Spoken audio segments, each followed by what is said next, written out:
guys, welcome back to the next video in the tutorial series.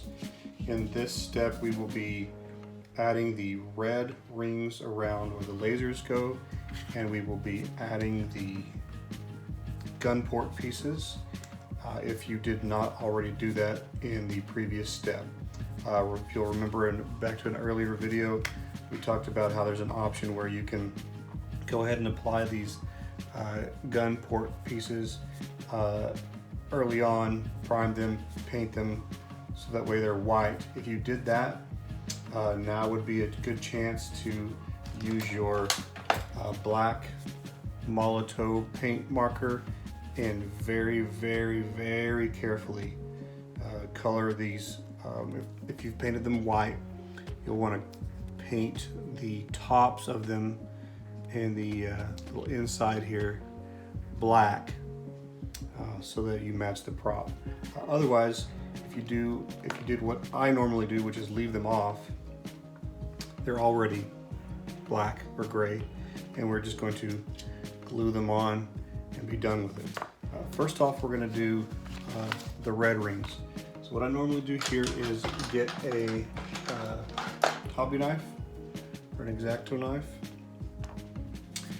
and you will peel off one of these red stickers. I kind of start from the back rather than going up here from the front where it's kind of a C shape. I start from the back and peel this way. That way you don't stretch it. So work it from the back, lift it up, take it off of the paper, and then you kind of want to hold it with the open ends facing up. And what I like to do when applying these is have the open ends facing to the side of the remote rather than up or down. And that's just because the way the other pieces fit around it. When you wrap this on, these edges are going to very, very slightly overlap so that it's completely covered. When they overlap, there's a tiny bit of a seam there, which is completely hidden by the other details that we're going to add on later. So if you have it facing up or down, there's more visible space there, and that gap would be seen easier. So I like to have it facing sideways. So what I normally do is put this in my lap, or you can hold it kind of in front of you on the table, and hold it like this, and you're going to very, very gently kind of just line it up where the red part just starts to overlap the white section of the hole. So if you can see the white underneath, and as I scoot it up, the red part will cover that. What you want to do is just cover the white part and then push down with your thumb, and then you're going to kind of work it and massage it out and around to make sure that you don't get any bubbles or wrinkles. One direction first, and then you're going to come back and do the other direction as well. You're kind of just smoothing that out in a circle, and then it should overlap just a little bit on one end and cover that just nicely. Okay. I have these cut so that there's a little bit of extra material on the inside. We're going to trim that off. I wanted to make sure that it absolutely covers everything. So again, one extra tip is to, before you apply that on, is go over with your finger and feel for any bumps, paint, little knobs, or anything that's that could cause the red decal to have a bubble or a bend or a raised area in it. You want that to be smooth. So peel off your next one. Rotate it this way where the next hole is facing up and where you want your tips to face sideways. Start laying it down over the hole.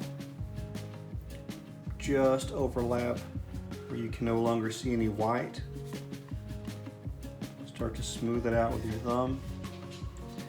Use your other hand, smooth it out that way, and the ends should overlap nicely, and then kind of just work out any remaining wrinkles or bubbles. Okay, we're going to do that, looks like 6 more times.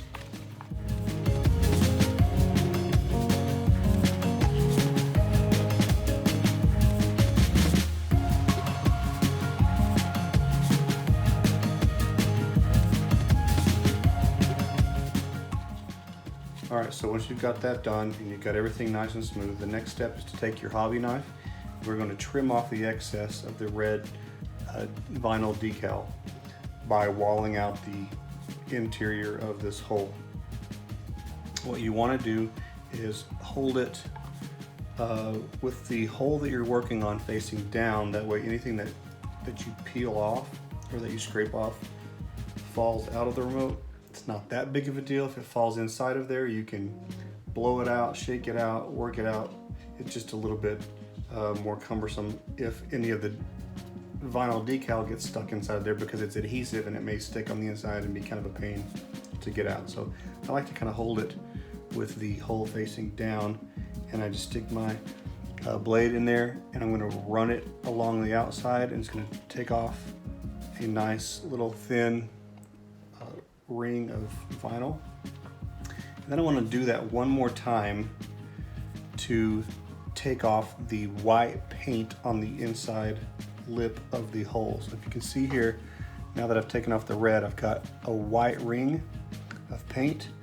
If I do this again with a little bit more pressure, just until the paint is gone, leaving gray plastic or darker gray plastic for the ball, that's what I want. The reason I'm having you do that is that the tolerances are so tight with these 3D printed parts that taking off that extra layer of paint makes a huge difference in whether or not your truck rim will slide in nicely or be really tight, potentially causing you to crack it or break it or something like that. So I'm going to try that one more time. The next one, wall it out gently with the blade to get the extra vinyl off, and then do it one more time with a little bit more pressure to get that layer of paint off the hole. You're not adding a whole lot of pressure. You don't want to gouge. You don't want your hobby knife to catch and take out too much plastic, so just be careful. All right, there you go. Let's do it 6 more times.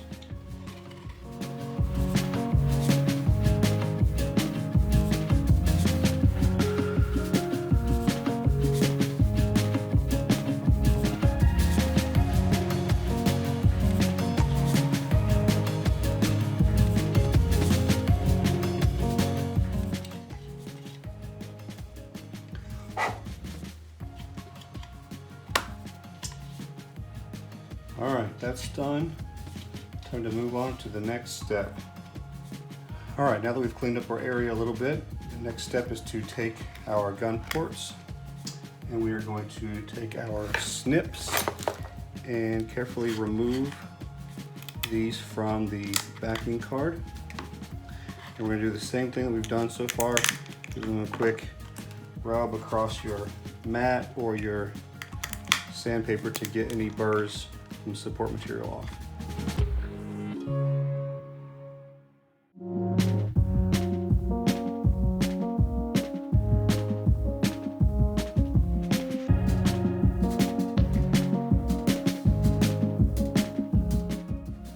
All right, you should have 8 gun ports. These gun ports, if you'll remember from using the jig earlier, go right in between the tops of the trapezoids and the little small baffle piece. That is pretty much centered. On the real prop, it varies. Some of them are perfectly centered, a couple of them are a little low, and a couple of them are a little high. One of them is actually even kind of offline. That's just kind of, you could tell that they just did it by hand, so that's kind of what we're gonna do. You can use the guide if you want, but I don't recommend it. It's actually easier just to do this by hand. What I typically like to do is if you start with the little window of the gun port facing down like this, and you grab it with your hands so that when you flip it upside down, the window is now facing up. Then you can put a couple of little tiny drops of glue here on this bottom ridge.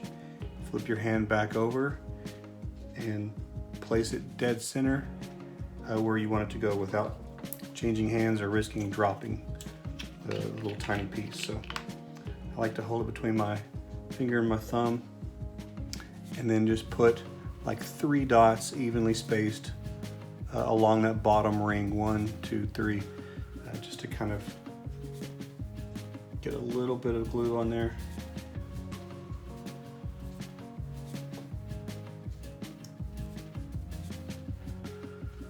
All right, once you've got your little 3 drops of glue, what I like to do is just hold the remote steady, and your hand's gonna turn back over so that the window of the gun port faces down. And you're gonna eyeball it dead center with the middle of the trapezoid and dead center between trapezoid and the baffle. So just place it where it wants to go, let it go, drop it, and then you've got several seconds to use both thumbs to move it up and down, left and right, rotate it, whatever you want to do until you get it exactly where you want it, and then just press down for a few seconds with your thumb, and there you go.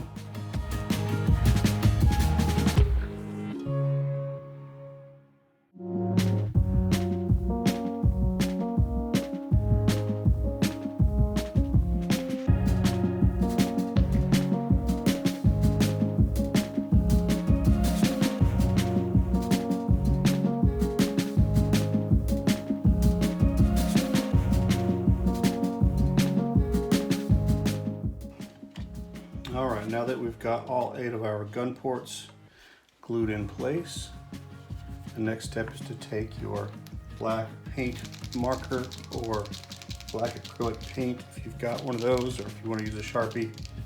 I think I've mentioned it before, you can use a Sharpie if you want, but it typically leaves a little bit of a purple shine to it, so I don't typically advise that.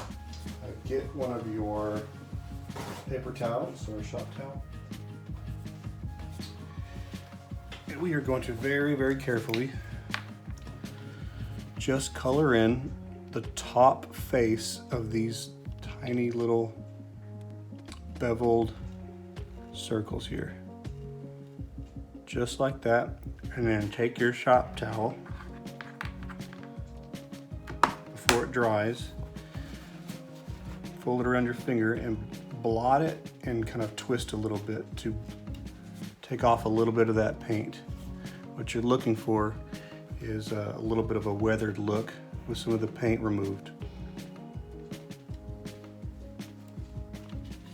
Okay. You can go ahead and do all 4 at once and then blot them all at the same time as well.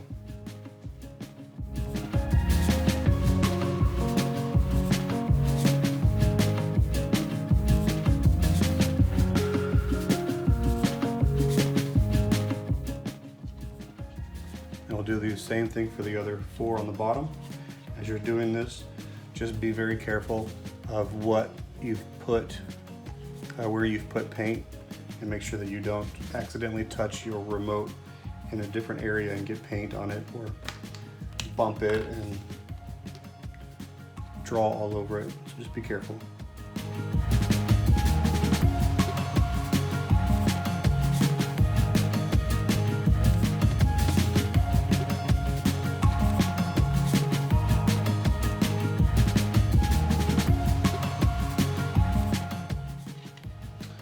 All right, and there we go. That's it for this step. We will see you in just a bit for the next video. Thanks.